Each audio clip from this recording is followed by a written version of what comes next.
So we're back and we have another video about the quotient rule.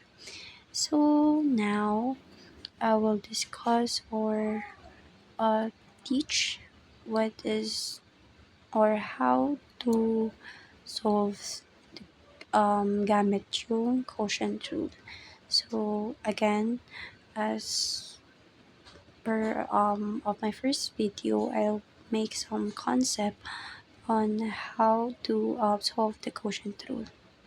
So here's a concept of the quotient rule. So let u and v be functions of x. So this formula, I just found it online. So kung titignan nyo, pwede natin siya magamit. But then, kung titignan nyo ulit, it is so hard like to use it.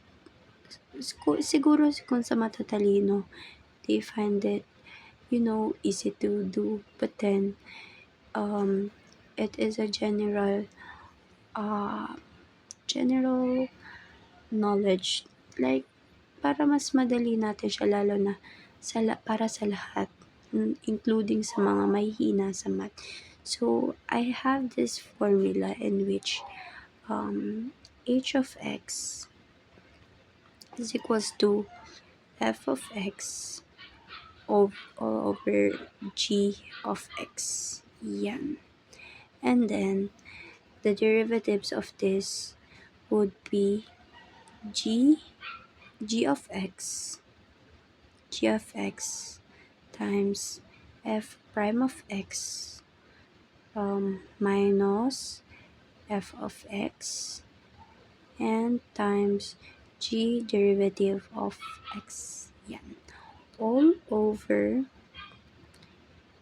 g of x squared. Yan.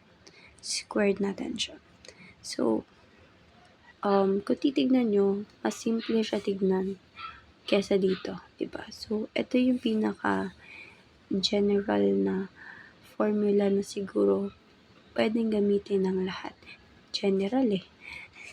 So, again, for we fully understand the quotient rule, we'll have some example in which f of x is equals to x squared plus 3 over 5x plus 4.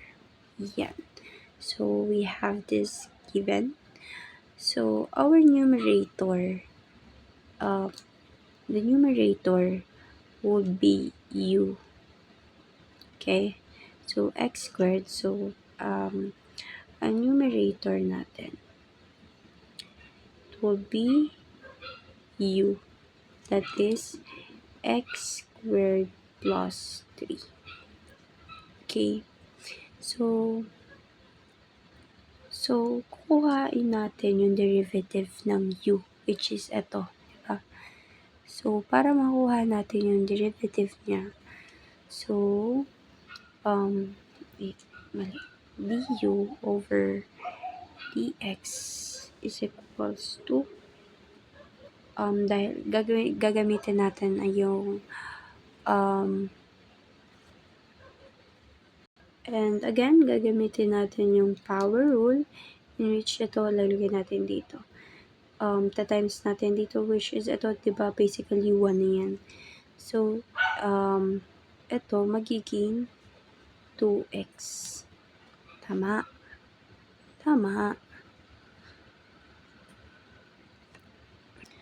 Then, ganun din gagawin natin sa denominator. Siya naman si b, which is 5x plus 4. Siya naman si b.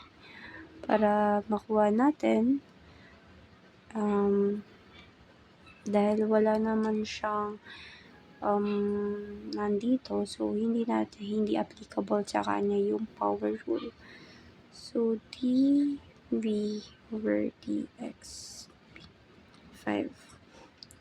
So ang gagawin natin, i-derive na lang natin siya with this formula. Yan. So, pero paano natin ma-identify kung alin dito yung f prime of x, f of x, g prime of x, then g of x. So, let's start with our f of x. Ang f of x natin will be our numerator. F of x. Ang f of x natin is numerator. And then, ano naman yung f prime niya? Siyempre, itong nakuha natin, yung derivative. Pa. So, this would be our f prime of x. Yan. Prime of x. So, the denominator would be, syempre, g of x na yan. Diba? G of x. So, dahil ito yung derivative, ito naman yung g prime of x. Yan. So, para magawa natin to, so, ito, lalagay lang natin. So, ang gx natin would be 5x. To, 5x plus 4. Lalagay lang natin siya dito. So, 5x plus 4. Then next, our f prime of x would be 2x. Iyan. Tabi lang natin. Then, we have the minus sign. And f of x natin is x squared plus 3. X squared plus 3. And then, the last, we have the g prime of x would be 5. Ito. Simply as that, sagutan na natin siya. So, since, ganito lang gagawin natin. Distribute lang natin siya, ganun. Yun. So, 5 times 2, it would be 10. Ay, again, mali pala. So, isulat muna natin yung nasa baba. Almost forgot it.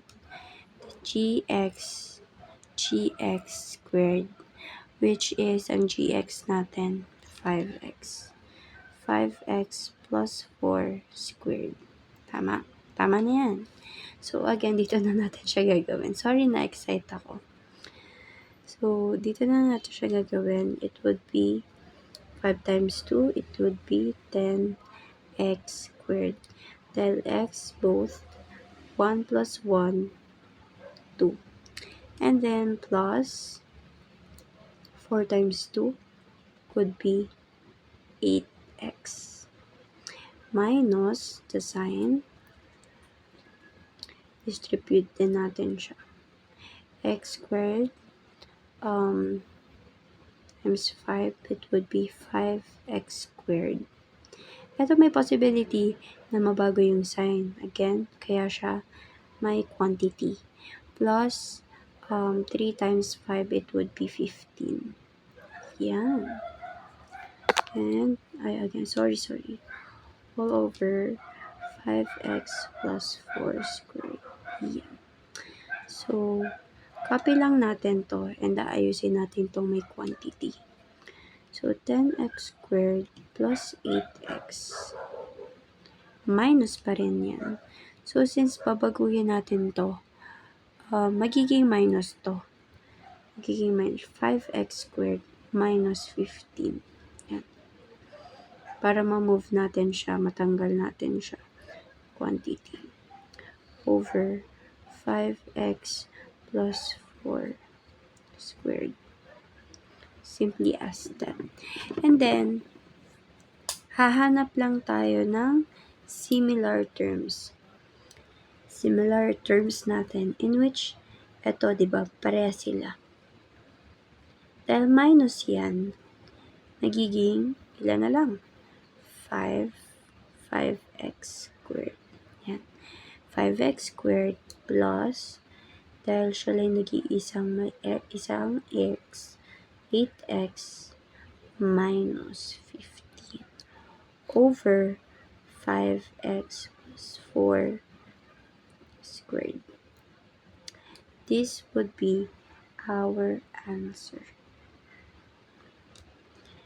5x squared plus 8x minus 15 over 5x plus 4 raised to 2. So this will be the end of our tutorial about the quotient rule.